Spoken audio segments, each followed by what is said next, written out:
Good afternoon, and welcome to Berlin Raceway and tonight's ARCA Menards Series Zinsser SmartCoat 200. Zinsser brands proudly race to deliver the best paint products to Menards customers, and we look forward to this exciting event each year. So on behalf of all Zinsser associates and Menards, we invite you to sit back and enjoy the Zinsser SmartCoat 200.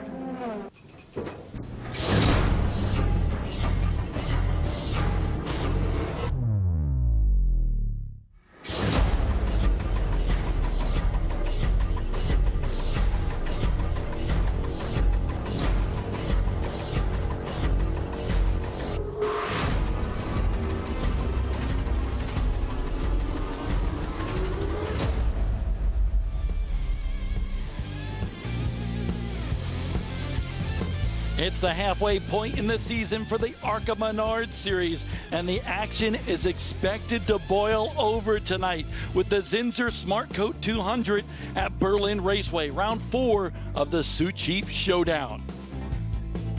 We are just about 20 miles from Lake Michigan, and it is a picturesque day and evening here on the western part of the state, and we're ready for some great racing action here tonight at Berlin Raceway. Hello, everybody. I am Bob Dillner. Alongside of me is Jim Trado, and we have everything right now in the ARCA Menards Series live on MAV TV. Plenty of drama and a championship picture that just keeps on developing. And 2 title contenders, those teenagers are going at it. On the racetrack, they make the action happen. Off the racetrack, haven't said a whole lot to each other, nor have they really addressed the rivalry brewing here between point leader Corey Heim and Ty Gibbs. Those 2 drivers have dominated this season, but boy, last week it ended hot, and we're still in a hot situation, I think, with those 2 drivers and teams. Corey Heim leads the point standings over Ty Gibbs. We spoke to them about this championship battle this year.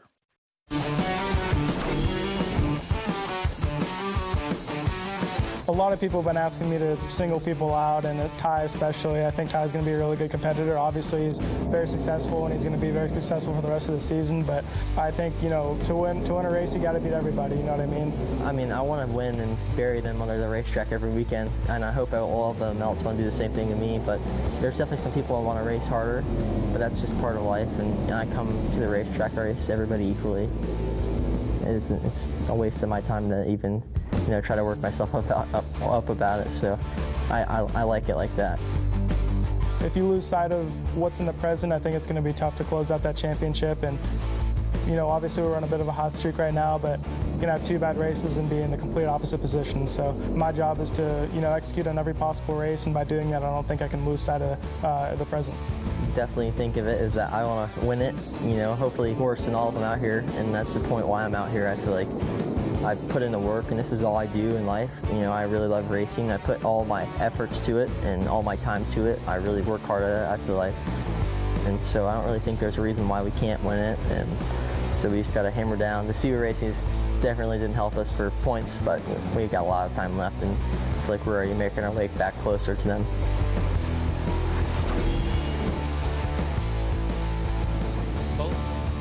Tempered in terms of their comments towards each other. The 18 of Ty Gibbs, 7 points behind Corey Heim in the 20 in the point standings, but who has the edge at the halfway point of the year? Ty Gibbs has had momentum since that 27th place finish at Talladega. All effort and focus is on Ty when he rolls off the trailer. How fast is that 18 going? What's he going to qualify like? How can we get the lead from him? How can we start next to him and try to get a shot like Jesse Love tried last week? Not a lot of people have been able to finish the deal. Corey Heim put it in his own hands last week with that bump and run. Let's show you what happened last week at Elko Speedway to build the drama between these points rivals.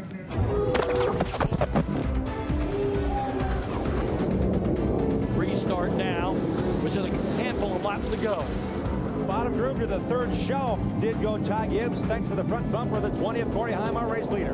You know Ty Gibbs has got to be ticked off, but Corey Heim will be a winner in the ARCA Menards Series on a short track. Finally, it comes here at Elko.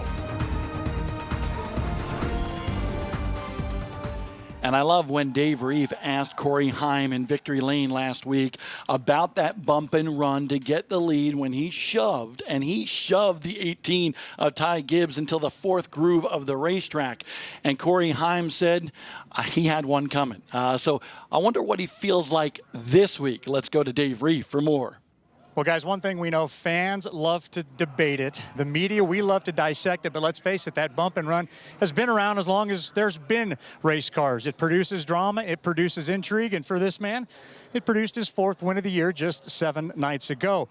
Knowing, though, what was once a amicable rivalry is a little more spirited now, how do you mentally prepare for another short track Saturday night where there are still more questions than answers?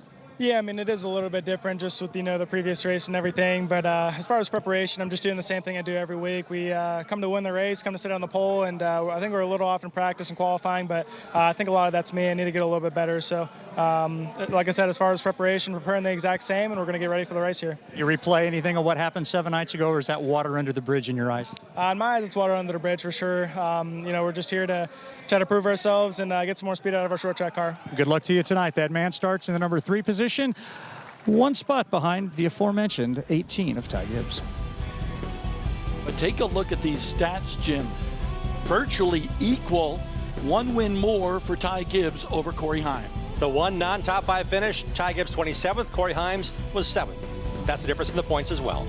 Look at Ty Gibbs, 794 laps led. He has been the dominator, but Corey Heim is the points leader coming into a title fight here tonight in Michigan. We will go live soon on MAV TV with the ARCA Menard Series. Tonight's race at Berlin Raceway, part of the Sioux Chief Showdown in the ARCA Menard Series. Ty Gibbs with the first 2 victories of the year. And then last week, as we told you, Corey Heim took the win at Elko Speedway. Now we're at Berlin Raceway for round 4. And the entire month of July, it's all about the Sioux Chief Showdown. Rolling into Winchester Speedway, Iowa Speedway next Saturday. Looking down the list here, I can't wait to get to Watkins Glen, Milwaukee. It's a great schedule of these 10 races within the 20-race series. And a lot of money up for grabs, but this gives the opportunity to a lot of different younger drivers to compete for a championship within ARCA. Yeah, certain tracks do not allow these drivers to race unless they're 18 years of age. 15-year-old Kyle Weatherman won the first Sioux Chief, what was called the Short Track Challenge, but this is really $1 million on the line for the teams that want to come from the East Coast, West Coast, anywhere you want to bring your driver. Age of 15 or 16, 17, 18, you get to race at really cool racetracks like Phoenix and Milwaukee and Watkins Glen to race for this championship. 10 races, short tracks, and a road course as well. A lot of fun with the Sioux Chief Showdown. Earlier today, General Tire Pole Award qualifying. And how about this? Making only his 2nd start in the ARCA Menard Series, Daniel Dye in the 21, the 17-year-old, grabs the pole position. GMS Racing has been dominant in ARCA Menard Series competition with Sam Mayer, but Daniel Dye stepping in for his 2nd start. He was a bit surprised, as we were, that he won the pole today. Very impressive was Daniel Dye, his crew chief, Chad Bryant, who has been around the ARCA ranks for a long time, now needs to kind of dial him in for the long haul here tonight on a very difficult racetrack. Speaking of this racetrack, let's just say it's oddly shaped. We've been coming here for a long time, back to the ASA days, and it's always fun because it's almost a complete circle, this 4/10 of a mile oval. Nothing traditional about this oval whatsoever. It's 0.438 of a mile. You go into turn 1 and you say, okay, I'm going to get off the corner and straighten the car out. No, I got to turn again. It's an entire circle, Bob. And getting around this racetrack, you can never put the gas down all the way. I talked to the young drivers who've never been here before today. They said, man, I don't know, when I'm out of the corner, when I'm in the corner, my corner entry is like all the way around the racetrack. Frank Kimmel, who is here today, car chief for Thad Moffitt, the most wins in ARCA at this racetrack with 3. But Dave Reeve, what have the drivers told you today about this place? Well, the drivers, just like me, are discovering some of the very unique idiosyncrasies, if you will, of Berlin. Coming in, the very first thing you're going to notice, there is no backstretch wall. And if you think to yourself, I wonder if a car's ever gone off back there, the answer is absolutely yes. Vern Slaw back in the day, Josh Williams. These are ARCA racers that went off the racetrack. It's very much in play.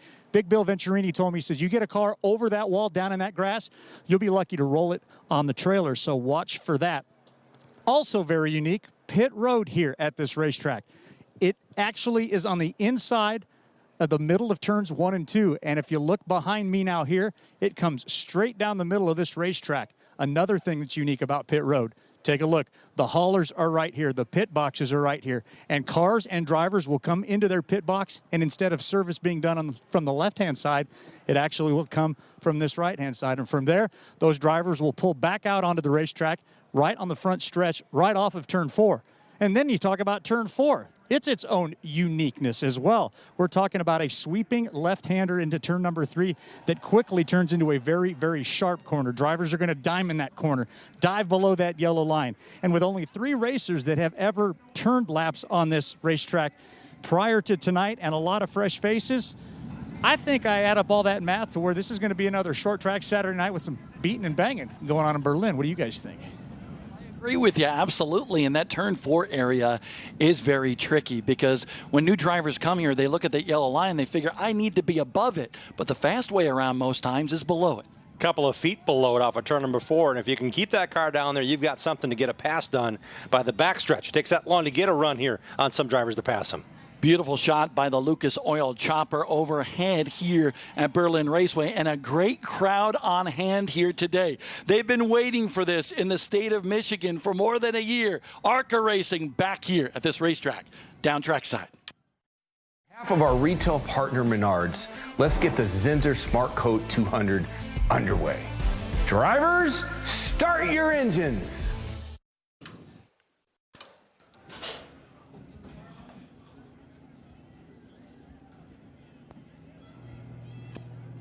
The car is about to get fired here at Berlin Raceway, 4/10 of a mile. There they go.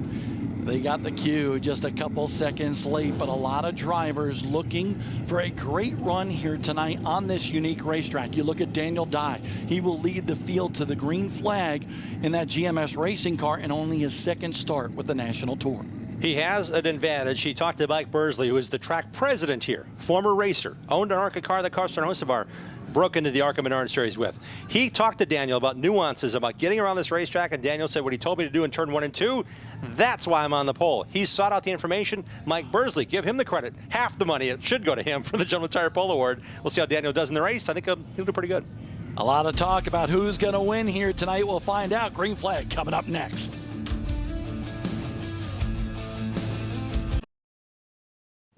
We're about to go racing with the ARCA Menard Series with the Zinsser SmartCoat 200 at Berlin Raceway in Michigan. 200 grueling laps around this 4/10 of a mile oval.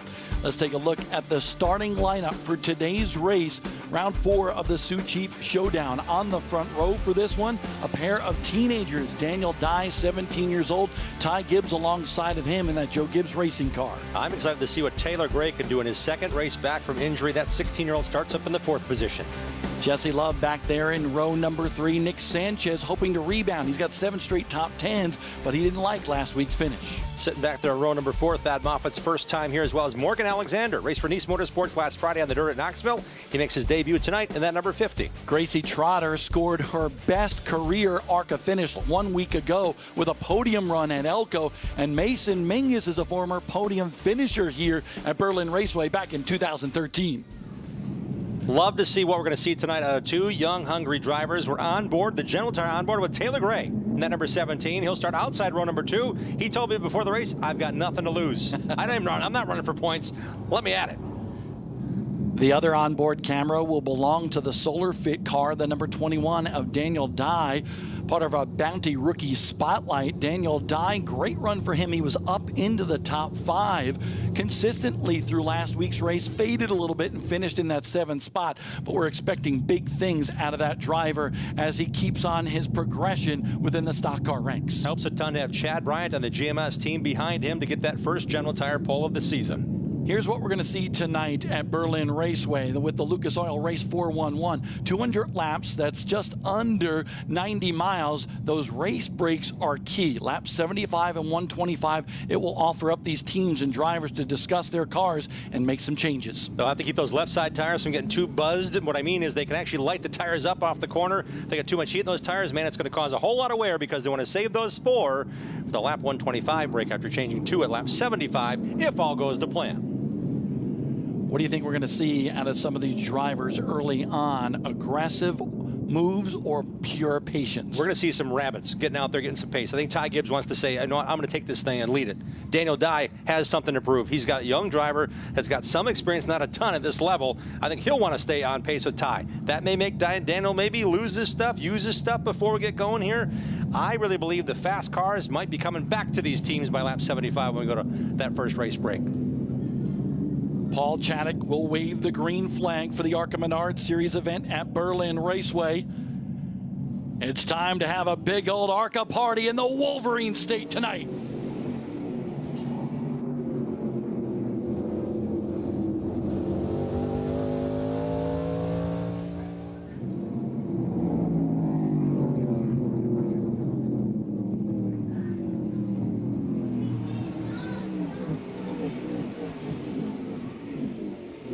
Daniel Dye leads his first laps ever in the ARCA Menard Series tonight here at Berlin. Battle is for third here. Corey Heim on the 20 will relinquish it to the 17 of Taylor Gray. And Corey Heim said, as we heard from Dave Reeves' interview, he said, I really have not figured this place out yet. It's more on me. And he told me before, he said, if I didn't have to spend 90% of our practice this afternoon figuring the track out, we could have maybe made more changes. So I think right now Corey's in that hold mode. I don't want to lose too many spots, but I'm not going to charge at this point. He really has a car that they made some more changes to, perhaps than he was expecting, because they just didn't know what they had just yet. He said it's going to be a while, but I don't expect the first portion of this race to be where I'm going to excel. I need to be ready for the end. Yeah, Corey Heim's crew chief, Shannon Rush, spent some time with him here today, and he said it was definitely a big task at hand during practice today. Their limited practice for 45 minutes for Corey Heim to really figure out this racetrack, and there are several different things that these drivers told me today, Jim, that really threw them for a loop. That yellow line down here in turn number 4, how you have to go below it, but also you have to put an egg underneath that throttle pedal, because you can't just go to the mat with that loud pedal here, and then coming up off of turn number 2, that wall disappears, and that's a little funky for a lot of these drivers. First timers here said there's no reference point. I'm used to like looking for something on the wall or a billboard or a pylon. There's nothing to refer to there off of turn number 2. You just have to kind of get that feel. And honestly, Bob, as the race goes on, if these cars free up off of turn number 2, those right sides could be dangling on the edge of the asphalt where it meets the grass, and it drops off quickly down the backstretch. So Jesse Love in that number 15. There is Nick Sanchez in the 2. Right now they are running 5th and 6th on the racetrack. But earlier today, Jesse Love asked me, what are Jim Trado's keys to the race? He did not ask you that. you paid him to say that. We got to find the rhythm here. We got to get in that. You mentioned that eggshell under the gas pedal. You got to be easy, and you got to get in that rhythm and flow and stay on pace. Keep that mindset. Find your rhythm. Also, on the exit of turn 2 and exit of turn number 4, if you can turn under somebody, it will make it difficult for them after a lap and a half or 2 to stay with you. So turn under exit is key to get that car to handle down low. And on those restarts, man, here it's so important. You might have 2 or 3 laps on the outside of someone, but if you can get fire off on the restarts, see how curved that race line is into turn number 1? Imagine coming too wide off of the gas pedal, hitting that restart line. It's after turn 4 here, so you really got to get a clean restart to get through and get position. I'm impressed so far with Daniel Dye. 1 week ago, he had that good run, and I asked Chad Bryant what happened, and he said, we just didn't stay on track. We didn't stay consistent through the entire race. He felt maybe even Daniel might have charged a little bit too hard at one portion of the race. He said, we need to put together an entire race, 200 laps here tonight, and get that valuable experience. Still leading this race, but I can see now Corey Heim as the sun continues to set here off the back straightaway underneath that Ripper Coffee Company number 17 of Taylor Gray. That's Corey Heim in the white number 20 Craftsman Toyota. I think he's finding his groove, Bob. I think he's actually kind of having something to gauge off of, not just this stopwatch saying, what am I doing right? What am I doing wrong? He feels good now. We're on that low line. Let's go to Dave Reeve with the crew chief for Corey Heim, Shannon Rush. Well, very well documented. Corey said he struggled to kind of get used to this thing. It's not just a struggle for the drivers, it's a struggle for the crew chiefs as well. As Shannon Rush writes down some notes. What are the challenges that you guys faced with these young drivers in learning Berlin Raceway? Yeah, it's tough. It's a different racetrack than what I've ever been to, so definitely a different set of circumstances for me to deal with and try and figure out. So Corey Heim's a good driver, though, so he should be pretty good. As far as strategies with some race breaks, how do you approach this race? At the beginning here, we just got to take care of our stuff and kind of see where the racetrack goes. As the temperature goes down, the sun goes down. So get good feedback here from this first run, then adjust on it accordingly at lap 125. trying to take advantage of some slower traffic here. They're going around the 06 of Zachary Tinkle right now, but unfortunately, due to that, Corey Heim tried to go to the lower line. Tinkle was there, and that allowed the Venturini Motorsports teammate Jesse Love in the 15 to pass the 20 of Corey Heim. Zachary's got some laps here, not in this series though. He's making his debut for Wayne Peterson, that black number 06, feeling out these bigger, heavier cars. He's the 2019 CRA late model sportsman champ, so he's been here before. Jesse Love has only been here one other time, but for him, it's been June 9th of this year. He was here for the first time in the Money in the Bank 150, where he ran top 10. He just said, man, I got used to the place, but it's a lot different in these cars. I hope I had enough practice here to figure it out. Let's take a look at how Jesse Love just kind of maneuvered his way by his teammate Corey Heim with an auto park it replay. On the outside, we're looking for the white number 15 to enter the picture. The number 17 on the outside is Taylor Gray. And Corey just could not get up on the racetrack before his teammate got position and got around him, that number 15 Mobil 1 Toyota for that spot. I saw Jesse Love kind of moping around the pit area after qualifying, and I went up and I said, what's the matter, dude? And he goes, the driver just forgot how to drive in qualifying. So he believes that he has a very good car. And I was watching his line actually here today. For somebody that has only been here on one other occasion with that super late model race a couple of months ago, he's got turn 4 dialed in. You can see Corey Heim went a little bit too low there and kind of hit the loose stuff down in the corner. Well, Jesse Love, nice and smooth with his throttle. Corey Heim is able to catch him, but Jesse Love has got almost that veteran-like line. And I think those 150 laps, Bob, are paying off already for Jesse. Notice how easily he came to the bottom of turn number 2 to hold position. He hasn't gone down into the dust in turn 4. But watching the line of that white car ahead, the Mobil 1 Toyota, look how he comes off for turn number 2 and diamonds the corner and comes down across. So if Corey thought he had a shot on the inside, it won't happen this lap because Jesse had all that good run off the corner. Now, the only problem with the line that Jesse Love is running late in the race, maybe with a couple laps to go, that might open the door for a little bump and run. And it really, when the cars go into turn number 3, they're really light. Those cars are just floating in there before they get on the gas pedal. Right here at this point in the race, the car is really light. So if there is contact, that would be quickly done in turn 3. Yeah, we've seen some bump and runs lately in this series, haven't we? We have indeed. And they may be a nomination for the Reese's Sweet Move of the race. One of the most unique things we've seen the ARCA Menard Series do here over the last decade or so as Corey Heim goes to the inside of Jesse Love. The fans are able to participate in actually deciding who gets the Reese's Sweet Move of the race. Go to the ARCA Racing Twitter tomorrow morning at 9 a.m. and we'll nominate several things from tonight's race for them to vote on. Corey Heim made a nice move there. Pretty sweet run on the inside of his teammate in turn 3. Pressured him, got the inside line, made the pass for 4th. Give the spot to Corey Heim. 25 laps in. And it's all Daniel Dye so far. Ty Gibbs, by the way, about a second behind this number 21 as he leads in his first attempt in ARCA at Berlin.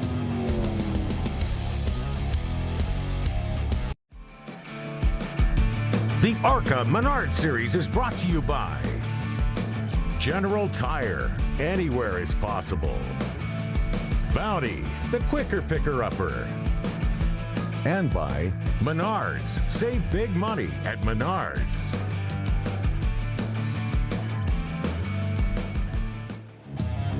First caution of the day here at Berlin Raceway for the ARCA Menard Series, and it came because of a spin. And unfortunately for Alexander in the 50, he winds up in trouble early in this one. We were looking at the leader at the time of the spin, Bob, and you'll find out right now, fans, in this auto pocket replay, why it was such a close call. He's the first car in line here on this shot. The number 50 of Alexander cooked it into turn number 3. And that number 21, that's our race leader, Daniel Dye, making the big move. That is a nomination for the Reese's Sweet Move of the race. Unfortunately, not for Morgan Alexander, but for the 21 of Daniel Dye. Watch him. He's that black, orange, and white car there. Has to get on the binders and just maneuver his way around Morgan Alexander, who has been running some of the Crate Dirt Late Model ranks. A winner at Sonoy, Georgia last year, and he's picked up some wins in Georgia this year as well. Got a chance to race in the ARCA Menard Series with the Nice Motorsports Group. His crew chief's Matt Weber, who built this car, this very car, won here at Berlin Raceway back in 2014 for Mason Mitchell. pretty good to see that that Matt's back with the car. He's pretty excited, and Morgan really getting acclimated here on a really tricky racetrack. And you know who else is with that 50 machine? A kid that we saw run the ARCA Menard Series just a couple of years ago, Carson Hocevar, who had some really good runs, and he is a race dominator. Right in the middle of the screen with the blue hat on, reaching for his headset right now, is Carson Hocevar, just below that Menards flag, and he is trying to coach Morgan Alexander through this race. Had an unfortunate circumstance, but that's a learning lesson for Morgan Alexander. And this is the track Carson Hocevar went out and won an outlaw late model race at the age of 12, and the track was told, hey, if you want to keep the sanction, you got to park that kid. He's too young. He can't win races at 12 and 13 around here. Thad Moffitt with the Clean Harbors number 46 on pit road. We mentioned his car chief, Frank Kimmel, has won 3 times here at this racetrack. And Thad told me it was difficult for him to get used to how much you turn here at this racetrack. So he went to Frank and asked him. And Frank told me earlier today, Thad, and this is what a lot of young racers do, they just get on the gas a little bit too soon. You got to wait, you got to roll. And when Thad would let it roll, that car was more to his liking. But early on in this race, he comes in for a chassis change. And it's a big adjustment, even for Daniel Dye, a super late model driver, a pro late model driver, to make the adjustment here, because you can't just use one pedal or the other. You're not stabbing on the gas or the brake here. You've got to really let that thing roll. And when you get back on it, the car's got to be square. It's got to be straight, got to be true, or you're just grinding off the tires and creating heat on that rubber on the general tires. They don't like that. They're going to actually start not working for you the way you want them to. This little slowdown, Bob, I think gives Ty Gibbs a chance to talk to his team about maybe what he wants to do here on first opportunity on pit stops. He was not as fast as Daniel Dye each and every lap, and we know how much Ty loves to lead laps. Yes, you get a point for leading a lap here. Ty has yet to do that, but I think Ty's pace is where he wants it, but I don't know if he likes the speed that Daniel Dye has been shown this far, because Daniel is pretty quick lap after lap, faster than Ty Gibbs at this point in the race. Nick Sanchez in this Rev Racing number 2 machine. He too was a little bit baffled by this racetrack in practice earlier. And although he's been on quite the consistent streak as of lately, 7 top 10 finishes in a row, he said, I'm not satisfied. I want to consistently be in the top 5, but he's taken on a different role for this team this year and is definitely one of the leaders of this team in the Rev Racing team. Here's Thad Moffitt with David Gilliland Racing. Let's get an update on him from Dave Reef. Derek Smith said the 46 car was a little free on entry, so they went ahead and took advantage of this yellow to come in and make a couple of adjustments. They figure it's worth a couple of positions long run. Early pit stop, and he'll have the opportunity to come in with that race break, the first one around lap 75, coming to the green this time by Daniel Dye with the Dominator Ty Gibbs alongside.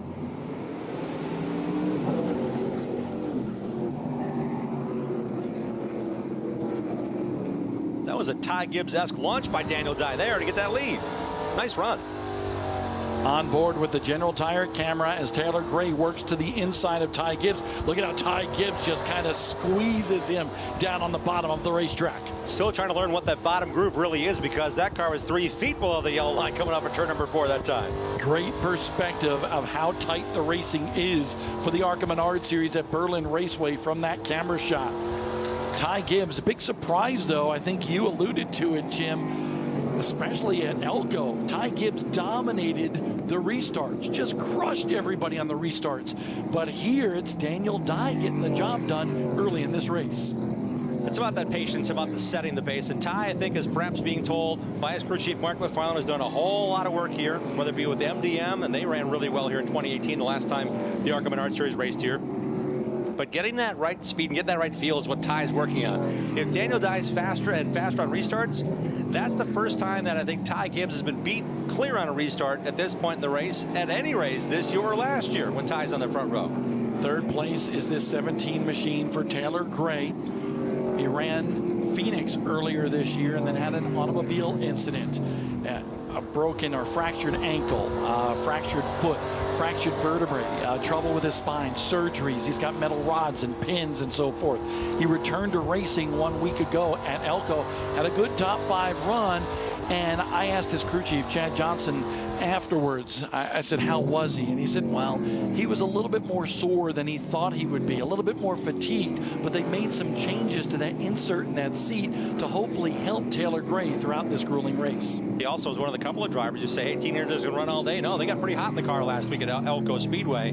That little bull ring did not have a lot of air coming into the car, so perhaps another adjustment that team made as well to get him some fresh air on these hot Saturday nights. Corey Heim in the 20 is fourth. Fifth place running is that 15 machine for Jesse Love, who actually ran a super late model race in Anderson, Indiana, the Redbud 400 on Monday night, and was running second when he had a right rear tire go down late in the race. I really like the fact that this young driver, Jesse Love, he races out of California. He won the NASCAR West Series, now the ARCA Menard Series West last year at age 15, won the title, going away.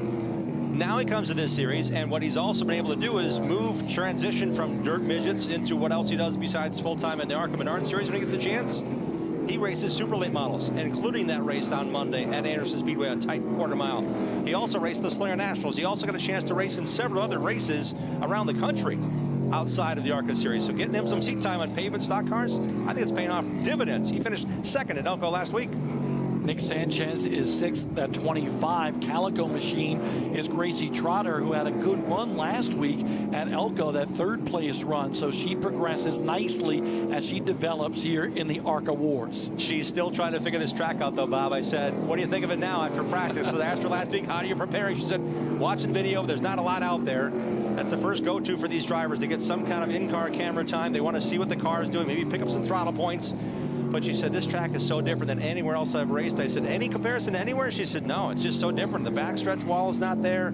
I'm always turning on the car. In turn 4, getting down on the apron, I'm still turning the car while I'm on the gas pedal. So it's a whole different experience. And I really believe she loved Elko because it reminded her of where she won her ARCA Menard Series West race at Las Vegas Bull Ring. But this young driver, she's only got 10 races to prove herself, and today was a challenge to get to this point, saying, you know what, I might have something, but I really don't know what to do around this racetrack or ask for what I need when it is time for that break, because I'm still trying to figure this place out.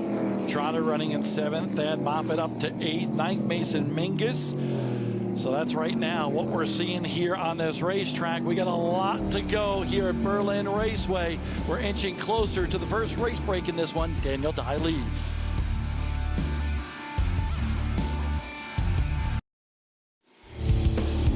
.60 laps into the Zinsser SmartCoat 200 at Berlin Raceway for the ARCA Menard Series, the 4th round of the Sioux Chief Showdown. That's a great view from the Lucas Oil Chopper, showing this circular racetrack that Daniel Dye has dominated so far. He has led every lap of this race so far, and he is the focus of the Bounty Rookie Spotlight here. 17 years old from Florida. He's right now battling for an E-Series championship as well. 5th overall in the ARCA E-Series championship.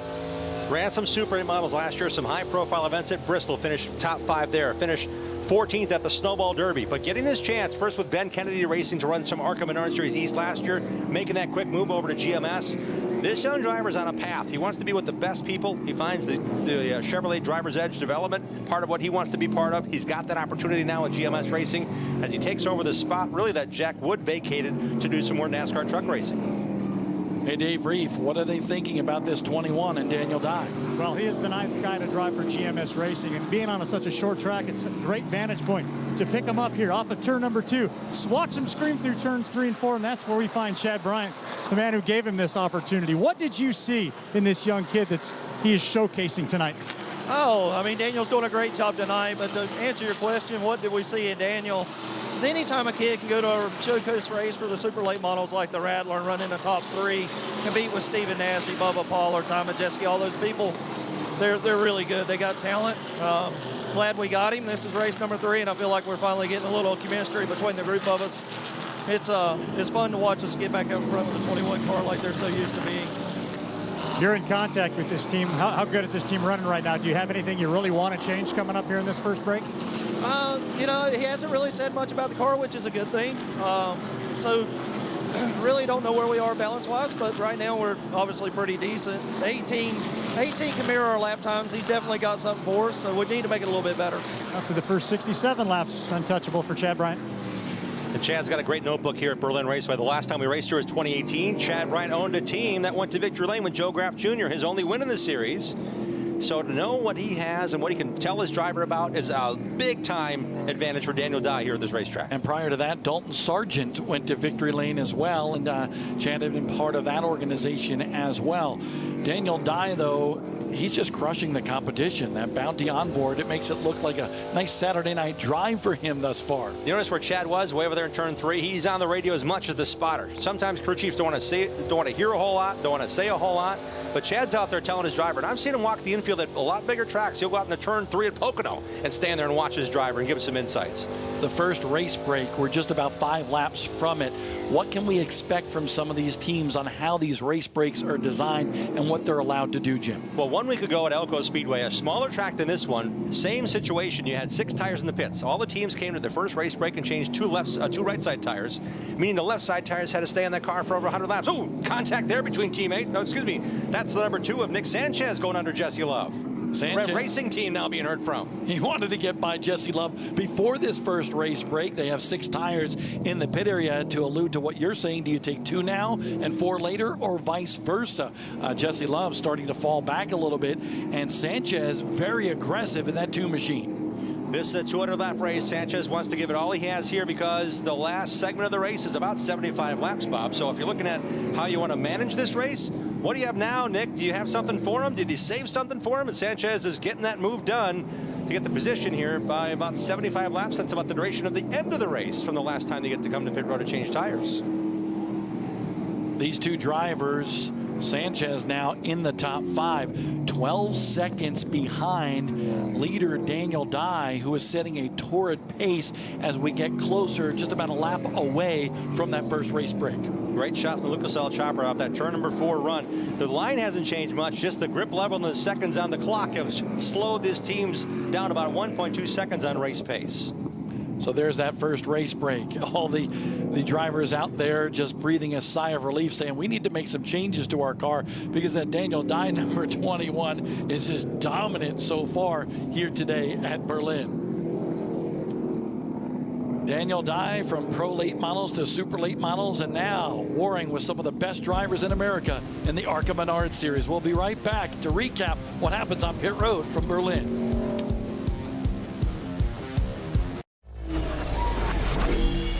It's been a heck of a year for the driver they call Flash. He's quick. Ty Gibbs, 5 wins already in 2021 in the ARCA Menard Series. A little pounding on his chest because he has been so good. He's led more laps than any other driver. In fact, 5 times over more than any other driver so far this year. But after last week, he's looking to get back to victory lane in a bad way.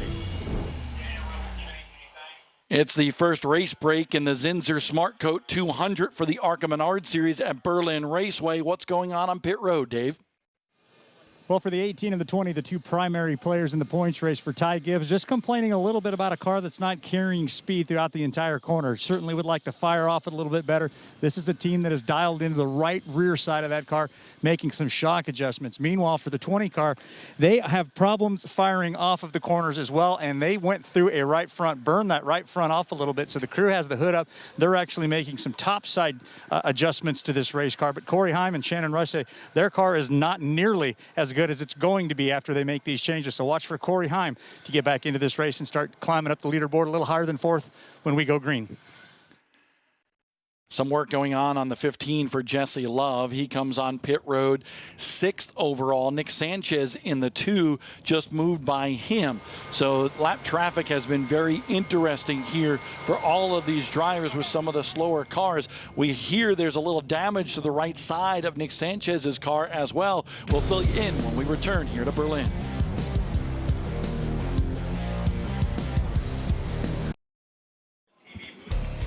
Berlin Raceway has a special place in the history of short track racing in America. Some of the greatest short trackers have come from this area, including one of my favorites, Freddie Campbell. And the Bluebird. The Bluebird, Bob Seneker. And man, this place used to go crazy when Mike Eddy would visit, especially when he wound up in Victory Lane. He sold tickets. They did not like Mike Eddy here.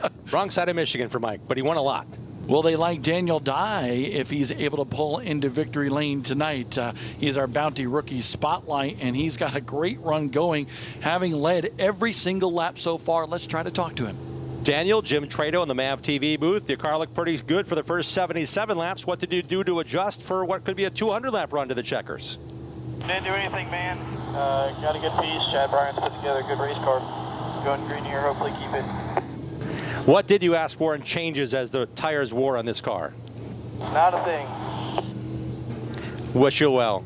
Daniel Dye short on words because you know what? He's looking in the mirror and looking out the window, looking for those lights go off on the pace cars. We're about ready to get back racing here. As the race leader, Daniel Dye, didn't want a whole lot of changes, but I'm telling you, that team is still going to work on it if they need to. He's got a lot of fast pace right now. Hey, Dave, what went on with the 2 of Nick Sanchez?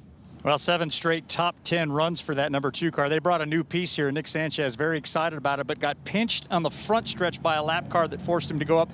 Get a little right side damage, no big deal. They say he's free on entry, but he is good to go. Did a good job saving that car as it's time to go green. It's a short track. You're going to have battle scars for sure. Getting ready for the restart after this first race break. Ty Gibbs, Daniel Dye leading the field to the green flag. Nice slow pace. This time, Ty Gibbs, Jim, has a great run. Can Daniel Dye fight him off? They head down the backstretch, and this is an unbelievable view. Some contact between Dye and the 21 and the 18 of Ty Gibbs. Where do you want to watch? I heard the car bottoming out as well, man. He's got his hands full back there in third. Gibbs wants to get the lead. He wants those points for leading a lap. He wants the points for leading the most laps out here. But Daniel Dye's been just too good so far. He leads, but oh no, maybe a little contact down there in the corner with Ty Gibbs. We saw Ty Gibbs go to the bottom side of that 21. Wow, anxious moments for that youngster out of Florida in the 21.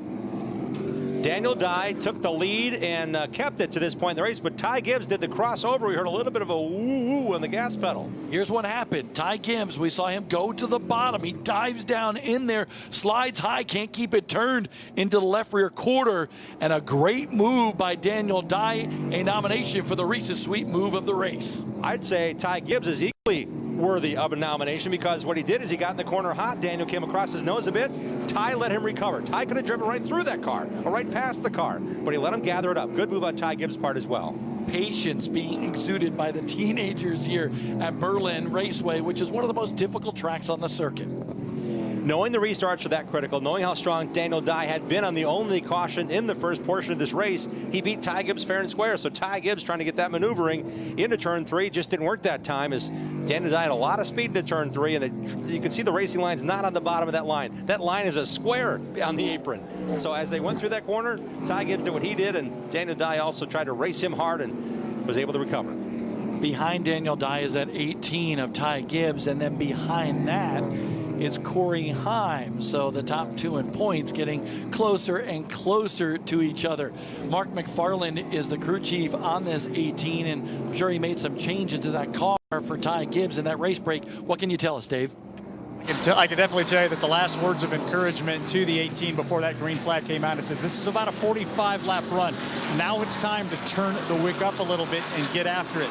Gibbs obviously has a little bit more inside of that race car there, and maybe pressed it just a little bit too far, but did a good job, as did Daniel Dye, in maintaining that. But yes, this is the middle portion of this race. This is when the teams are going to want to find out exactly what they're going to have for the final 75 laps. It's get after it time, basically, for everybody here on the lead lap. And let's go back to 1 week ago, because we've spent some time talking about Corey Heim. But that 18 of Ty Gibbs, he got roughed up on that final restart. He got pushed out of the lead. He had dominated that race, and he fell back to 4th. Well, afterwards, he was interviewed by Dave Reef, and he kept his composure, calm, cool, and collected. So I think that's something different as we see Ty Gibbs mature, something different than we would have seen about 2 years ago. He would have been really mad. He probably would have been as mad as he was last year at Phoenix when he had the lead and they made a pit stop that was kind of out of sequence and lost them the lead and the victory. What I see out of Corey Heim as well is equally composed. He's a little more on the brash edge of where Ty Gibbs is in terms of getting that PR training per se. But I like how Corey is not about to say nothing happened. He knows it's going to happen. He said, I raced the way I want to be raced. And he thought Ty Gibbs roughed him up. They raced against each other side by side for 15, 20 laps last weekend at Elko Speedway. Albeit Ty Gibbs leading over 200 of the 250 laps. But as they raced hard together, that became an issue for Corey Heim. He couldn't let go. And when it came down to the last portion of the race, the last restart, Corey moved from 5th to 3rd to get in position behind Ty Gibbs on the final restart of the race and moved him up the hill and won it. And right now, I think Corey Heim has to be happy with how his practice was to compare to where he's running right now, because he just wasn't thrilled. That entire team was kind of shaking their head a little bit, even though they had a very good qualifying run. And Corey even told me after qualifying, he said, I had a car at Toledo that I had to work on during the race. It wasn't that great. Elko Speedway, same thing. He was not totally comfortable in the car until the last portion of that race, because he had dropped back to 5th at one point. Got into that 3rd position, as I mentioned, to get in position for that last restart.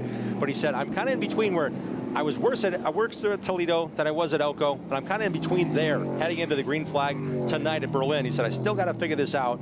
But he said, I know Shannon Rush has a notebook. And if I'm not beyond 7, tight or loose, he has a chart at what lap we're in this run, what we need to do on the car. He can actually just worry about how the car feels and relate to that rather than wonder and compute what he has to do on the car to make it better or carry the car beyond its limits. Corey Heim leads the Geico Championship standings for the ARCA Menard Series, but not by much.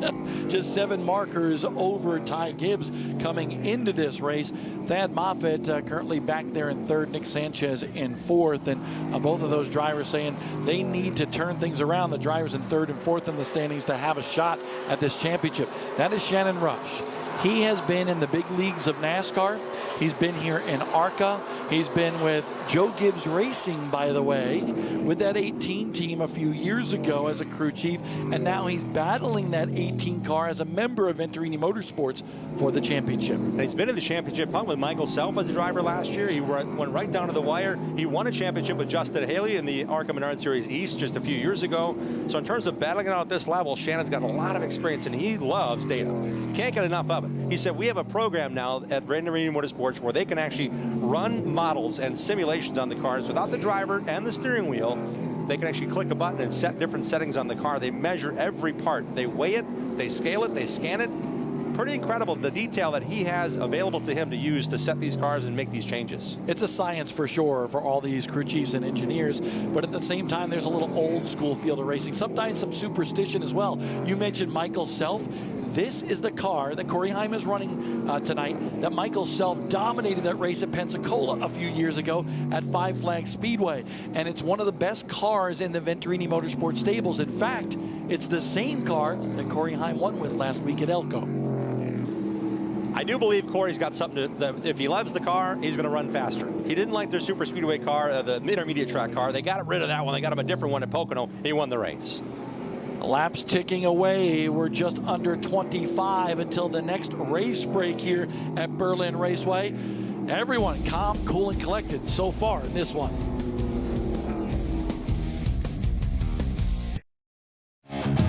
Halfway through the ARCA Menard Series event at Berlin Raceway, here's the Richmond Water Heaters mid-race recap. On the front row, Daniel Dye and Ty Gibbs, and it's been those two the entire distance so far. Daniel Dye had some close calls, though, and we had some great racing for position. This is early on for spot number 3, and the number 15 of Jesse Love pinned his teammate, the number 20 of Corey Heim, behind for that spot. There's a battle between those teammates. Corey Heim getting back by Jesse Love. Good move there by the point leader, and then here's the close call. Oh, man. That's Daniel Dye approaching the spinning number 50 of Alexander. One more look here. This is out the front windshield of the race leader. Whew. Daniel Dye, nice move. A sweet move. And then he had to have another sweet move nomination. Look at that. Not sorry right there is Ty Gibbs. He gets into him on the side, but both of those drivers save it. We take a look at some of the stats from the Richmond Water Heaters mid-race recap. So far, 3 cautions in this one. And right now, Daniel Dye has been the guy that has led the laps and has kept control of this race. Right now, let's go downstairs to Dave Reef. Will Daniel Dye be the guy that breaks up the Ty Gibbs, Corey Heim freight train? That's a big question. But I know one guy that was extremely happy about the outcome of Elko just 7 nights ago, the way it all played out, because it was a Venturini sweep. All 3 drivers on the podium. And, of course, is Big Bill. It's the second time you've been able to enjoy 3 drivers on the podium. How special was last Saturday night in Elko? Oh, definitely. You know, we've only done it one other time. That was at Iowa, where we had a 1-2-3 finish. So, yeah, it means a lot to us, you know. But my guys work at it. I got to tell you, they put in a lot of hours and a lot of hard work. So it's not me. It's mostly my guys and my son that puts this program together. Let's be honest, though. As those laps were winding down and the way that race was going on, Did you even see that coming the way it played out? Oh, heck no. You know, no way. You know, well, I knew when the yellow came out with 5 laps to go that somebody was gonna win, and I didn't think it was gonna be Ty. I mean, it just, you know, my guys were really hungry, and Ty's been kicking our butt this year, so they felt like, you know, and they were kind of ganged up on him anyhow. And you can't count out Corey Heim yet. Yes, Daniel Dye has led the most laps so far tonight, but Ty Gibbs did it last week, and we all know how that turned out. Pretty dramatic for sure. Thank you, sir. I love Bill Venturini. He is so important to the ARCA Menard series. Overcame cancer last year. Still had some surgeries last year, and then has some procedures coming up. He might miss a race or two, but Bill is the epitome of what the ARCA Menard series is all about. The guy out of Chicago builds his own team, has the all-female pit crew at one point. Won the championship with him, yeah. Absolutely. And then builds basically what is an empire with his wife, Kathy. That team is important to the future of this sport. And what he mentioned, his guys, Billy Venturini, his son, got out of the driver's seat because that team needed funding in 2005, 2006. He became more of a mentor to young drivers, and a lot of drivers have come through Venturini Motorsports and gone on to race on Sundays in NASCAR. A lot of drivers have done a full season or two, like we saw Michael Self racing for a championship. Christian Eckes won a championship here and got his chance in the NASCAR Truck Series in recent years. So Shannon Rush, Kevin Reed, Billy Venturini, they are at the shop. Lights are always on because they're never home. They're always at the shop during the week. So that whole build, that mold of getting it done, the dedication move happened in 1991, I want to say, when Bill moved from Chicago down to Charlotte and began what he thought would be a NASCAR career, but it turned into a successful ARCA Menard Series team ownership. And now there are several different teams vying for prominence here in the ARCA Menard Series. You mentioned Venturini Motorsports. You have Joe Gibbs Racing and GMS Racing as well, who has really shown a thing or two over the past several years. Sheldon Creed capturing that championship for that team a few years ago. They too have a shot here in the coming years at going after another title.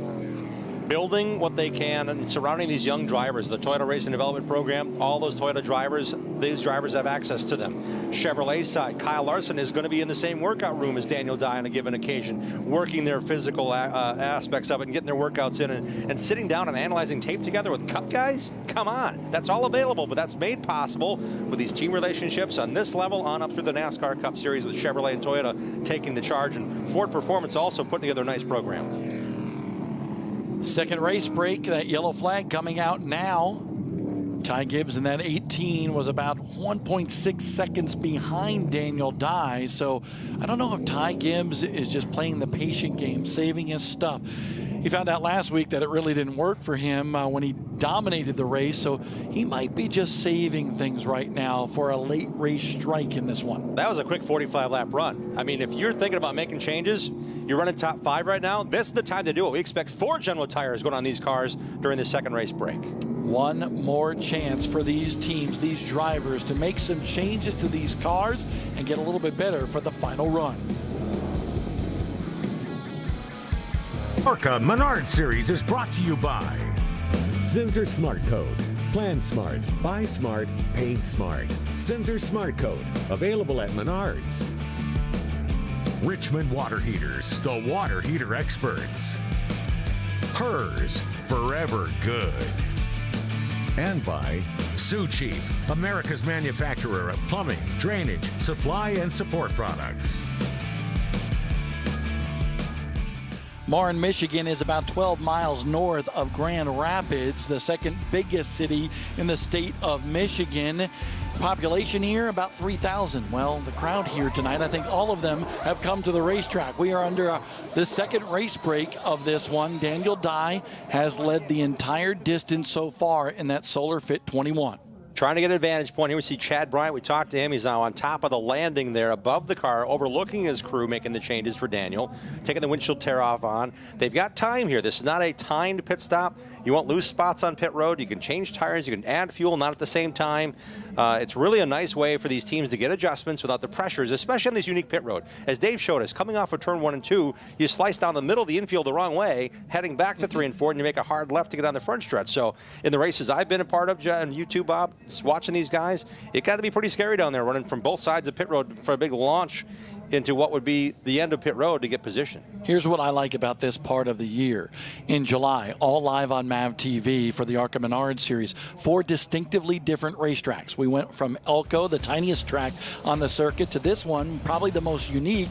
And next weekend, we go to Iowa Speedway in Newton, the land of the corn, with the Shore Lunch 150. That's July 24th at 9 p.m. Eastern Time.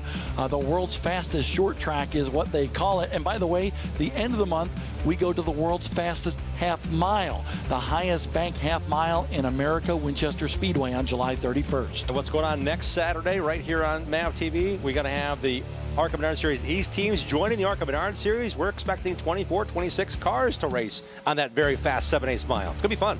It's going to be great with the ARCA Menards East teams and the teams from the national circuit duking it out. It's going to be a lot of fun at Iowa, but we got plenty to go here tonight.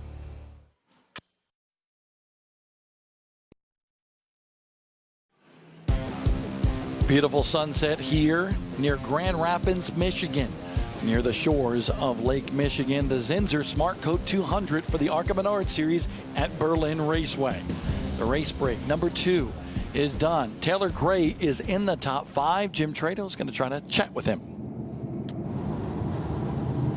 Taylor, Jim Trado in the MAV TV booth really quick here. What did you guys do on that stop to get in contention to win this one?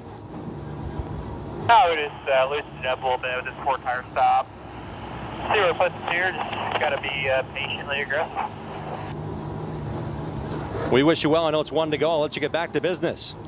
Taylor Gray, I think, has a lot more than what he's telling us here in this race car. So Dave Reeve, another guy that we'll keep an eye on is Ty Gibbs. We're not used to him not leading any laps until this point of the race. What are they saying? Well, for the first time, there's a fly in the ointment. That 21 car's flat out running the 18. They're happy with their car. Center speed's back. They're just spinning a little bit off the corner. They'll try to adjust that. But as far as Daniel Dye goes, Chad Bryant, very, very cautious, very, very confident. His driver hasn't said anything. He says, guys, don't touch this. Put 4 tires on. Let's go win this thing. That's pretty strong words from a 17-year-old in just his second ARCA Menard start this year. But at the same time, the sun's starting to set. This track can be temperature sensitive and change things in a hurry. And the teams that have never been here before, it's a guessing game. Chad Johnson's a great crew chief, but Taylor Gray and Chad, this today is their first visit to this Michigan Oval. We'll see how things change here as the temperatures continue to drop with the sun going down. They will fire off of turn number 4. I don't think this will be the last restart of the race, but Daniel Dye leads them to the green again.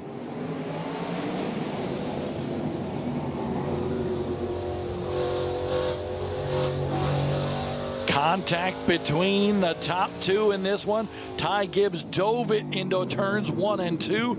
Tried the outside groove, couldn't get the job done. And you see him in turn 3, got a little bit too low as the car goes around. Gracie Trotter in the Calico 25 goes around. I think she was down on the apron. Don't know if she got contact to that 25, but Gracie Trotter, 3rd place run last week, spins it out here on lap 130. Running about 7th on the restart. Gracie told me before the race, she said, when I have 4 new tires on, that's about the only time I can get on the gas pedal all the way to the floor on the front stretch and back stretch. I think she may have been anticipating a chance to get clean and get some spots there, but on the inside, it closed up in a hurry off of turn 4. The Lucas Oil Chopper providing us this highlight, the Auto Park It replay, and there's a little contact between Thad Moffitt and the 46 and Gracie Trotter. So she was fighting for a position under Nick Sanchez. That cleared, but then Thad Moffitt thought he had a spot on the inside there to make it 3 wide for a second, and that caught Gracie and sent her Toyota around there. I don't think this is Gracie Trotter's favorite racetrack. I asked her today,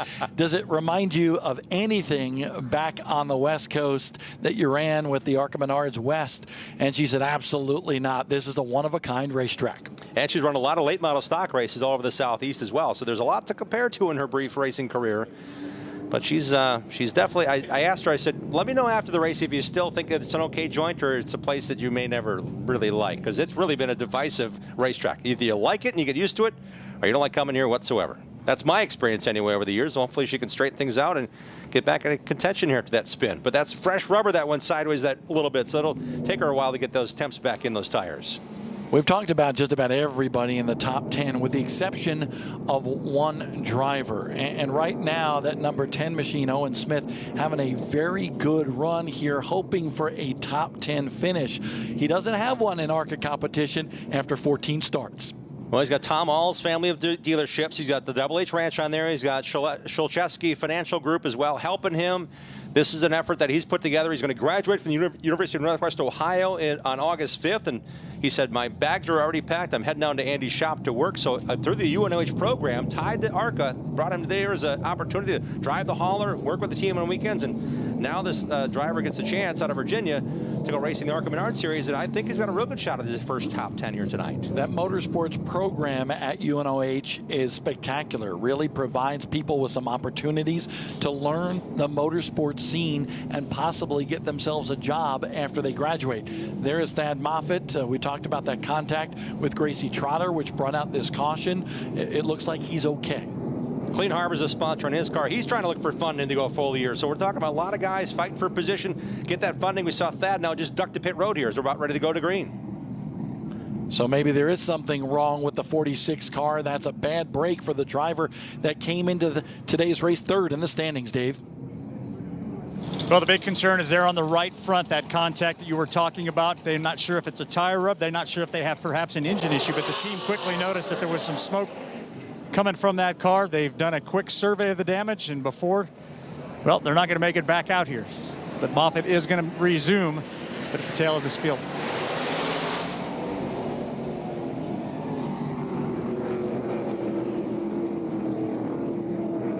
Ty Gibbs really wants to go to that outside, but he doesn't want to relinquish that inside line, and he might have done it there to Taylor Gray in the 17. Taylor Gray, I think, had a great run on Ty Gibbs. That might have surprised our driver that has won 5 times this year. Now Gray just settles back in here. Let's tie in on that spot in second. This last part of the race matches the first part before the first race break. 75 laps. But Dave, Ty Gibbs just not yet able to keep pace with the 21. And this is a car, according to Mark McFarland, that's having a problem holding the bottom side of this racetrack. So if he's going to think he's going to get underneath the 21 on the bottom, this is a car that maybe isn't set up just for that. So he's going to need a mighty big run to get around him on the outside, because that 18 just simply not working down on the bottom. Outside is the tough way around this racetrack, and I've seen late models do it, but this is a little heavier stock car, and that presents a little bit more of a challenge. And it may take 4 or 5 or 6 laps in a late model to get positioned to pass someone. And we'll see 2-wide racing for longer periods here historically at Berlin Raceway. But this pace that Daniel Dye has had, Ty didn't have a chance to stay even with the guy who's led every lap thus far. He's going to have to do something dramatic here without the advantage of having a race break to make those adjustments here. The car handling just doesn't seem to be right tonight for the first time in 2021 for Ty Gibbs. You've been coming to Berlin Raceway for a long time. So have I, from the ASA days, and watching late model races here and watching some of the great drivers come and go to victory lane or not here at this racetrack. But I love what they've done with this place. They have really advanced it to modern day. It used to be one of those good old short tracks, but the amenities for the fans here and through some of the management of this racetrack, and now Jeff Striegel taking over, they make this racetrack pretty darn nice if you're coming to spectate. Mike Bursley's now back as the president. He spent 9 of the last 10 years overseeing what's going on here. A racer, getting the input from the drivers, getting input from the fans. Beautiful facility. I mean, every year you come back, you're like, wow, they paved the entire inside apron. They were in quarter midgets on the front stretch apron. That's all now concrete. They have a sipping saloon right in the middle of the grandstand, so people can belly up to the bar and have a drink while they're watching their favorite drivers. And they build heroes here. They have a lot of great racing content. A lot of great traditional teams have stayed here as weekly racers that have really made this rabid fan base even more enjoyable to watch as they respond to national series like ARCA Menard Series when they come to town. Now some of these drivers will say, well, if they've done such a great job, let's add a wall to the backstretch. You know, Frank Kimmel is a driver who has won here 3 times, and you have some really big names in terms of the winners here at this racetrack. Grant Enfinger, who is a winner in the NASCAR Truck Series. Tim Steele, the late Tim Steele, went to victory lane here twice. Eric Jones, competitor for Richard Petty Motorsports in the NASCAR Cup Series. Chris Buescher as well. So there are some big names that have gotten to victory lane here, but Frank Kimmel, I'll tell you what, he knows a thing or two about, I think, every racetrack in America. He said, I love this track, and he's pointed to the grandstands when I talked to him today. He said, this is a really cool place. These are smart fans that love their racing. You know who likes hanging out with Frank Kimmel? Dave Reef. He's with him now. Yep, you're absolutely right. This guy loves hanging out with that guy to talk about all things ARCA, because as a 10-time champion, you are Mr. ARCA. You are revealing to me just how much you love this place and the great memories you have here. Tell us some stories.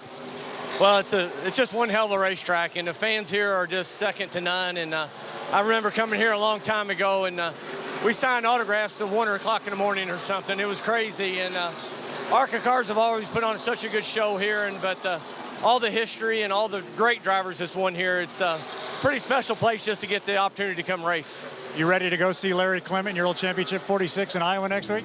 Well, Larry Clement was responsible for me, getting where we were, and we had a lot of great years racing together, and he's always been a special friend, and it's great to see him get some recognition because he was a big part of that Iowa Speedway for a long time. Forward to that as well. You are a good man. Thank you. That 46 car was something special in ARCA for the Kimmels.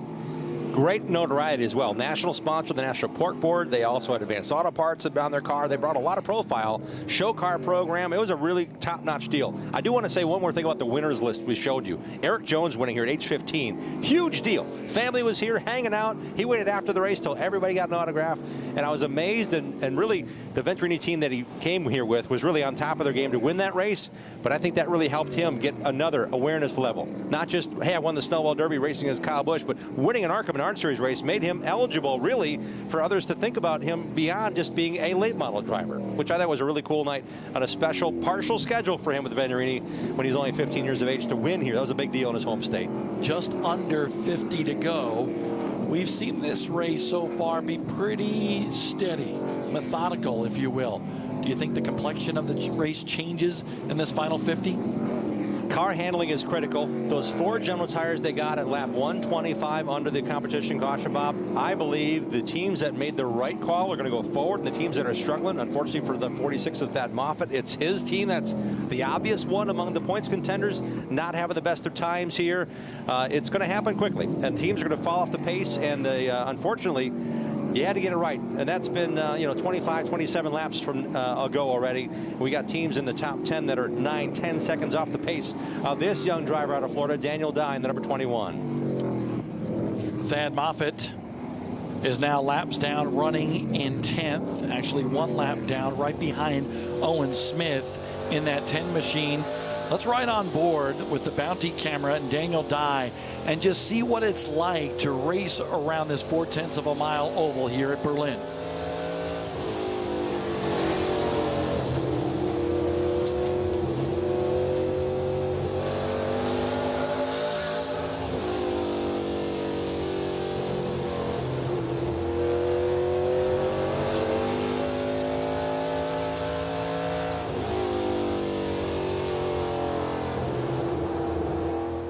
See how easy he is with that throttle. And we've seen a history of first-time ARCA winners here at this racetrack. 10 total in the history, in the 30 races for the ARCA Menard Series coming into this race. And in fact, the last 2 winners here back in 2016 and 2018, first-time winners, Joe Graff and Dalton Sargent. Daniel Dye, everything's clicking. We're looking at the stopwatch. He's not losing a lot of speed on that one beautiful lap we got of him in the car. He passed 2 lap cars and still put in the 4th fastest lap in the top 10 in terms of lap speeds that lap around. So this car is rolling free and fast with Chad Bryant making the right call on that pit stop. He's got a 1.5-second advantage over Ty Gibbs. Gray then behind Gibbs. Gray is 4.3 seconds behind leader Daniel Dye. Just watching him roll through the corner here, even through lap traffic, able to keep the car down on the racetrack. And by now, those lap cars are paying attention and obeying. They were not fighting through handling issues. They now know what they have at this point in the race with 40 laps to go. And Ty Gibbs, boy, we're going to keep an eye on the 1.4-second difference now to see if Ty now has said, okay, I know what I have in my race car. I got to push it. Now's the time to go.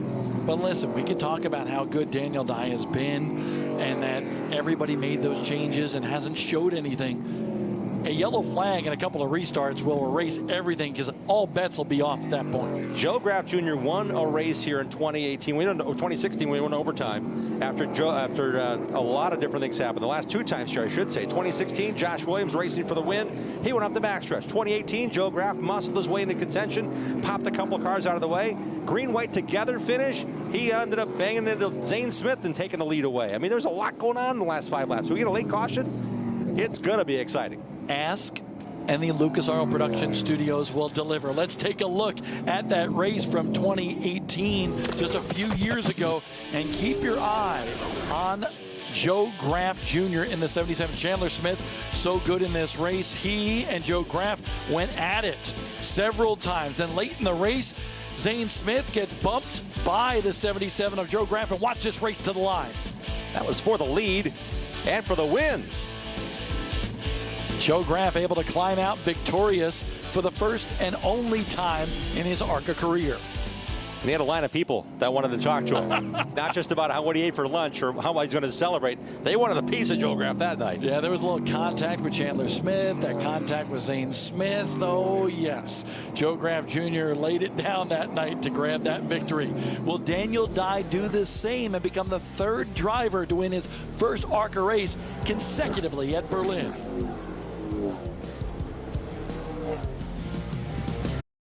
This is Simon Pagenaud, driver of the number 22 Menards Chevrolet Dallara in the Entity IndyCar Series, and you're watching the ARCA Menards Series on MAV TV.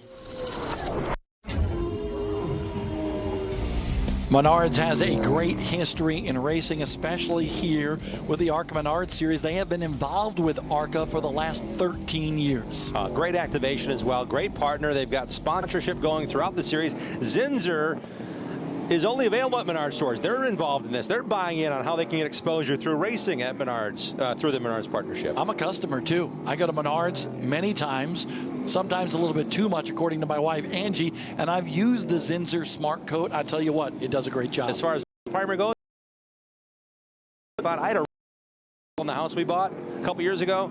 Put that on, one coat. Absolutely. Covers everything for sure. And speaking of covering everything, Dave Reef does as well.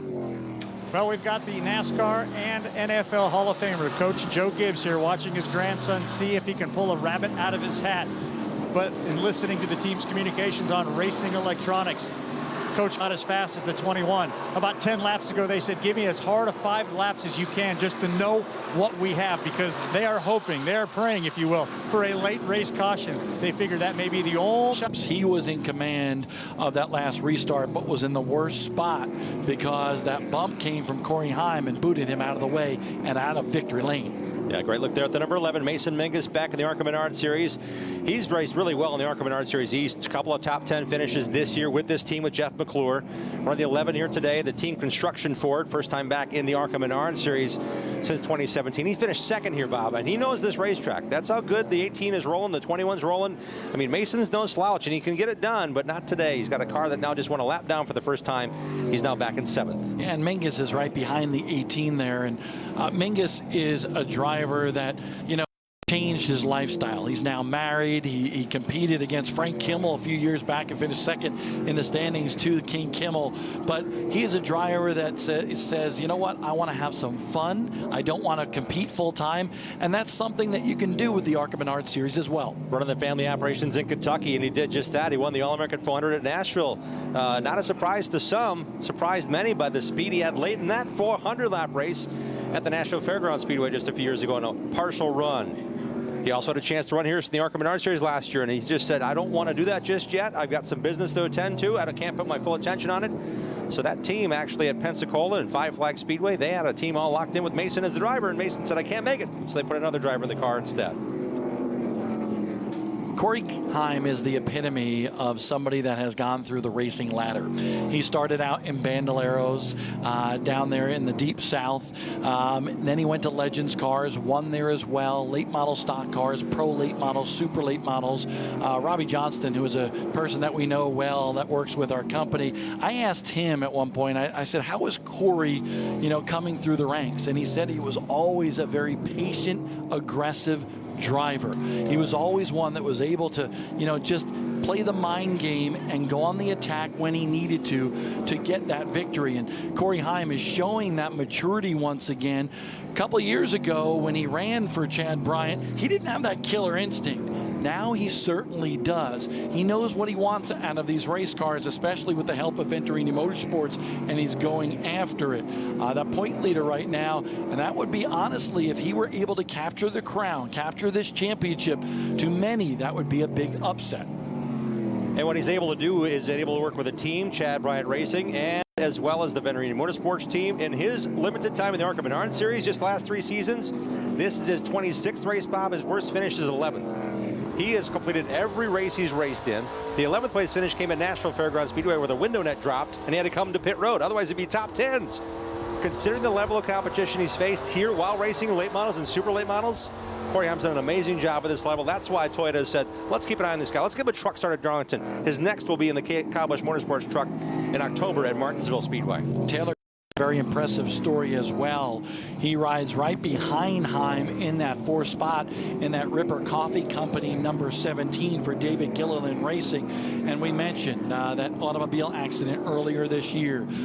Just broke his body, the surgeries, the rods, the screws. Said he can't go through metal detectors anymore, but he's come back at Elko, scored a top 5 finish last week, running in the top 5 again. But behind him right now, Jesse Love in that 15 is starting to catch Taylor Gray, and Jesse Love having another good run after finishing 2nd 1 week ago at Elko.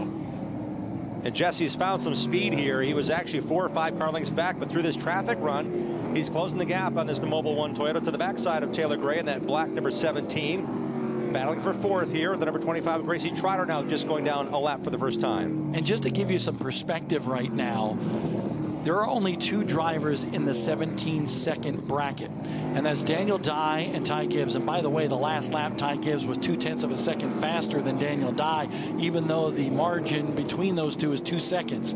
But everybody beyond that is 18 seconds or more. So those top 2 drivers, they're head and shoulders above everybody else, but yet Taylor Gray and Jesse Love, 4th and 5th on the racetrack, just fighting for all it's worth late in the stages of this one. Much like the last 2 years on the short tracks in the ARCA Menard Series, Ty Gibbs and Joe Gibbs Racing facing off with GMS Racing and the number 21 team that was driven by Sam Mayer.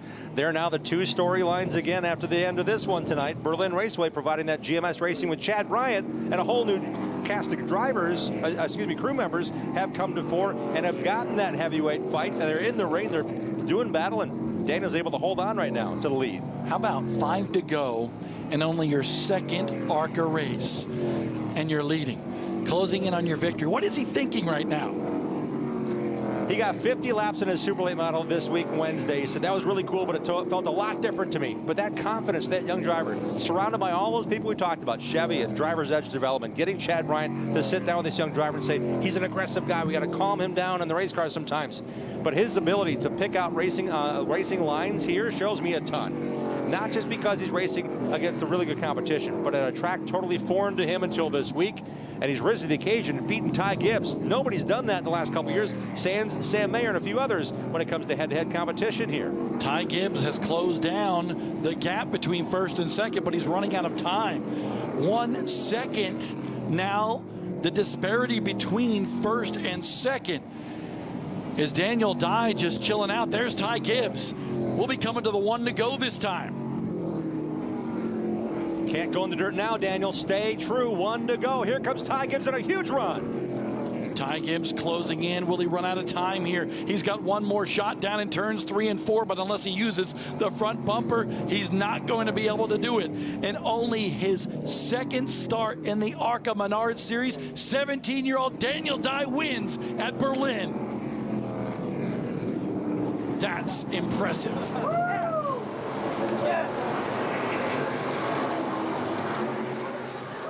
Ty Gibbs knows what it's like to win here in ARCA, and Daniel Dye is going to be able to experience that in Victory Lane tonight. Ty gave him a run at the finish. Ty gave him a run for the lead on a restart.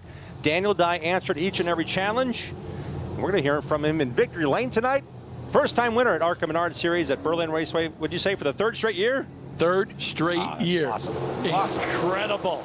We'll hear from Daniel Dye as he celebrates here at Berlin Raceway.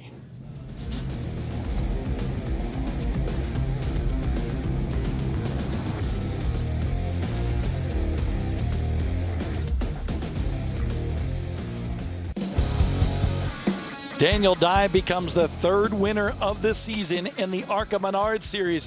And you can see tears of joy in the cockpit of that car before he climbs out victorious here at Berlin. Chad Bryant, his crew chief, chatting with him. What a difference a week makes. After he made his first start last week, a top 10 run, he's going to celebrate and climb out victorious in front of a packed crowd tonight in Marne, Michigan.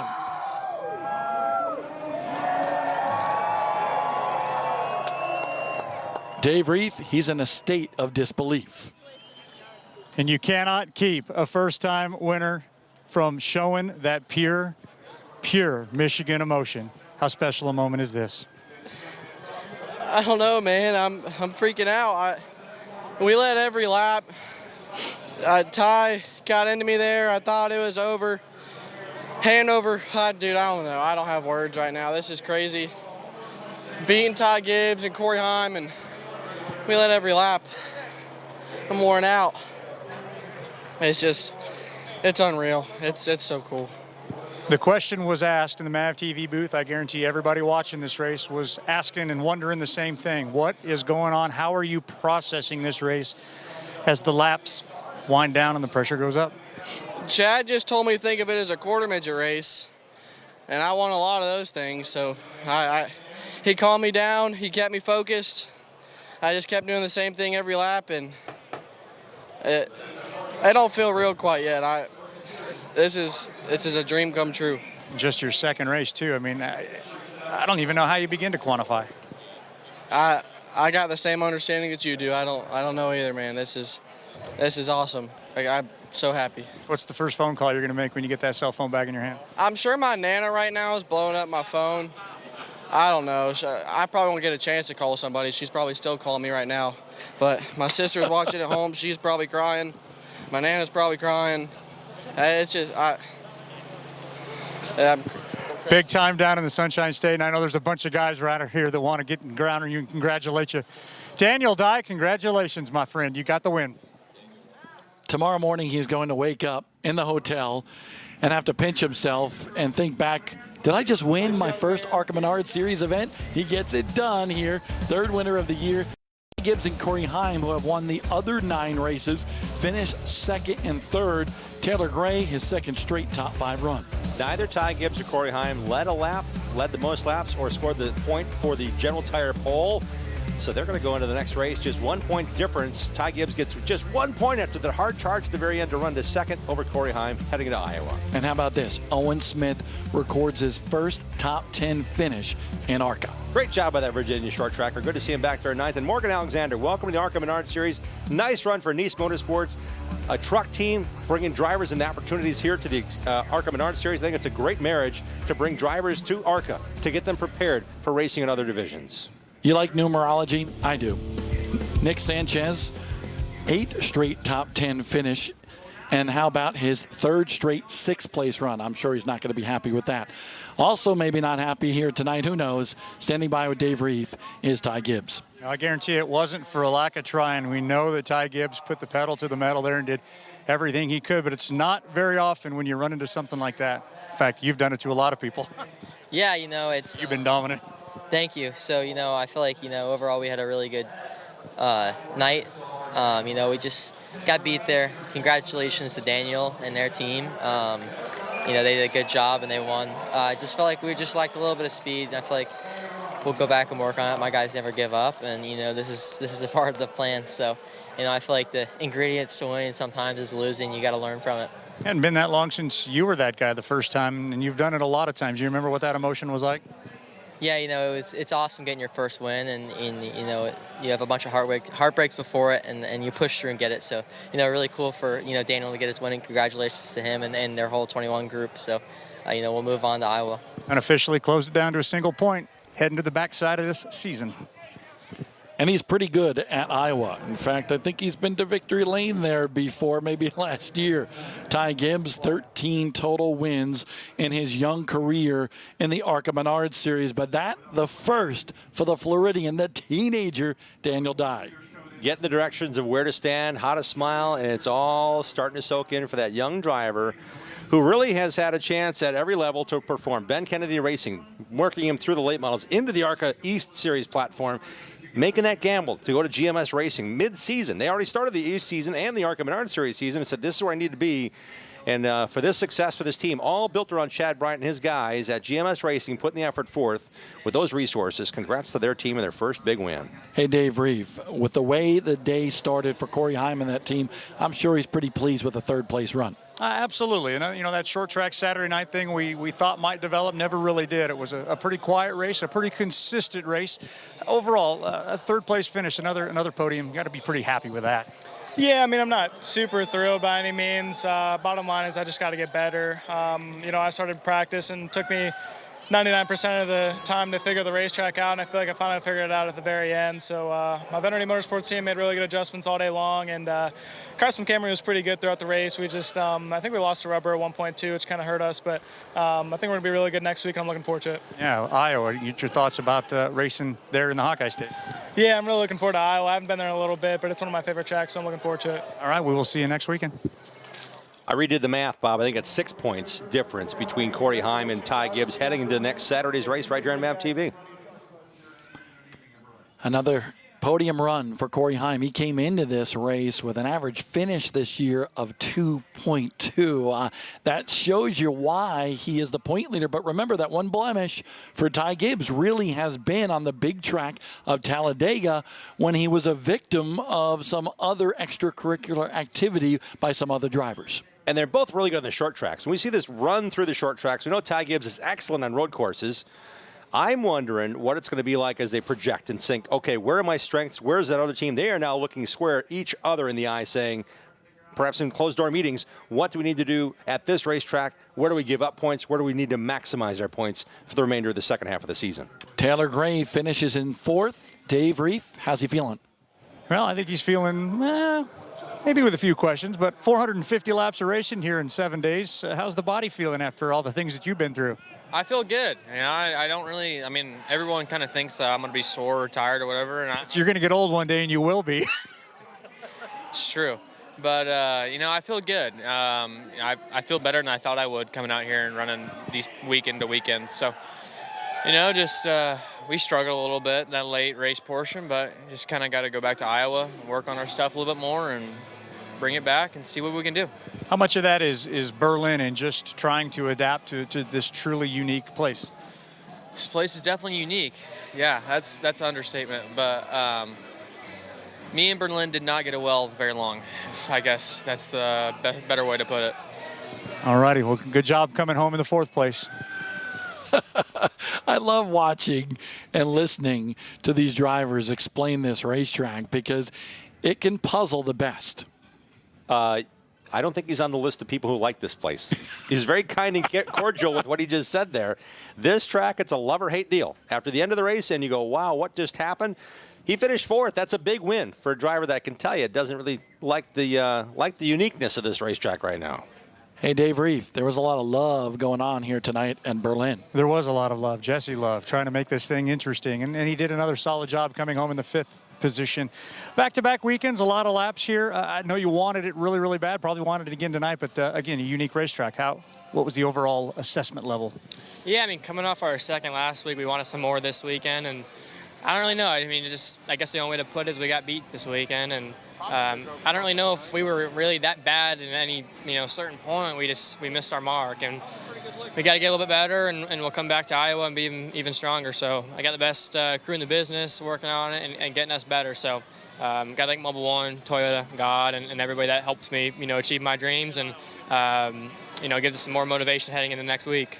Spent a lot of time listening on the Racing Electronic Scanner. It seemed like this racetrack, more than perhaps any other, there was more communication, more scratching the head, more trying to figure out how to make these cars go quick and fast. Would that assessment be accurate? Yeah, you think you guys were scratching your head. I'm sitting there, I didn't know what to expect. I thought we were going to be a little bit better tonight, but, missed a little bit in qualifying. And I thought we'd be good this weekend, but we'll come back stronger at Iowa and, keep on working on our Mobile One Toyota Camry and get these guys where they belong.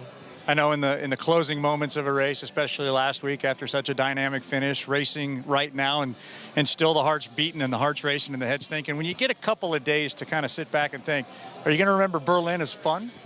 No. How come? because we're sitting 5th. No, the short answer is no. I mean, I liked this place before I came here, and then I was like all the way over here before I got here, like, oh, this place is awesome. I came here in super late, had a good run, and had a lot of fun. And now I'm back down. I don't like Berlin, but the fans are great. I still like the fans, and I do like the racetrack is a good racetrack, but it's hard for us to like a place we didn't run the best at. I'll tell you what, I certainly enjoyed all the racing action, and I'm sure you will too when you run well at Berlin. Thanks, man.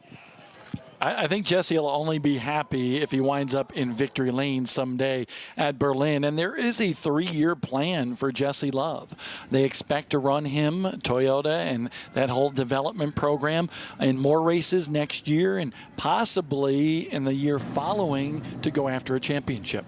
It's great to see his development coming to fore. He's not happy with 5th. He's going to different racetracks. He's getting the challenge. He's getting super late model races and longer duration runs. A lot of big competition he's racing against on the super late model levels. They're exposing him to a lot right now.